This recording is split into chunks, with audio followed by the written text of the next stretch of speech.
สวัสดีผมรู้สึกว่าลำบากใจหลายเพราะว่ามีแต่คนงามๆเลยที่มาออดิชั่นมื้อนี้ตามที่เราเห็นเลยอันดับแรกก็คือต้องฝึกโพสท่าฝึกอย่างหลายๆอย่างแหละอยากให้น้องแบบมีความมั่นใจหลายขึ้นโดยพิเศษปีนี้ก็คือเป็นรวมผ้าไหมลาวเนาะบ่ได้รวมแต่ผ้าไหมคือรวมผ้าไหมลาวรวมทั้งสาวลาวอีหยังหลายๆคนหลายวิธีมาร่วมกันคือว่าปีนี้เป็นปีพิเศษที่เป็นคอลเลกชันแบบ limited edition เลยที่เราสั่งต่ำไม่เบิดเลยเป็นแบบสั่งตับใช้เวลาเกี่ยมงานนะประมาณ5 เดือนในการเกี่ยมงานไทยปฏิทินปีนี้และนางสาวก็มีแต่คนเด็ดๆก็คือหนึ่งในนั้นก็มีนางสาวบรรดาเผ่าเย็นนี้อีกการเกี่ยมก็คือเรื่องการตำเครื่องเลยตำนี่คือกระตำแพรตำอย่างเลยความเป็นลาวก็คือเป็นไม้ลาวแท้ๆไม่แท้ๆเลยอาจจะเป็นไม้มอนไม้ลาบแท้ไปเลยที่เรานำใส่คือ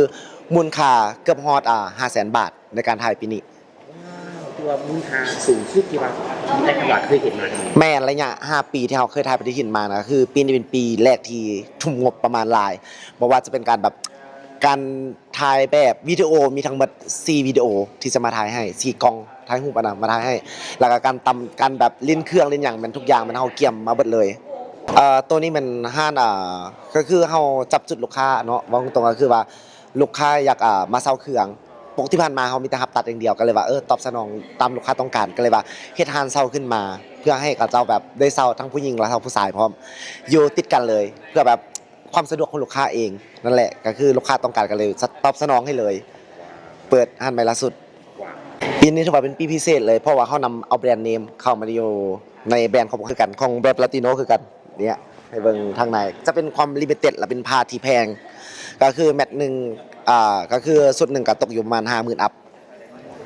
ในตัวหนึ่งที่เฮานำไซส์ในคอลเลคชันใหม่ปีนี้ก็คือมีทั้งหมด15สุดโอ้ก็สิได้คิวน้องๆก็บ่แม่นง่ายๆเพราะว่าต้องจองน้องๆก่อน3 เดือน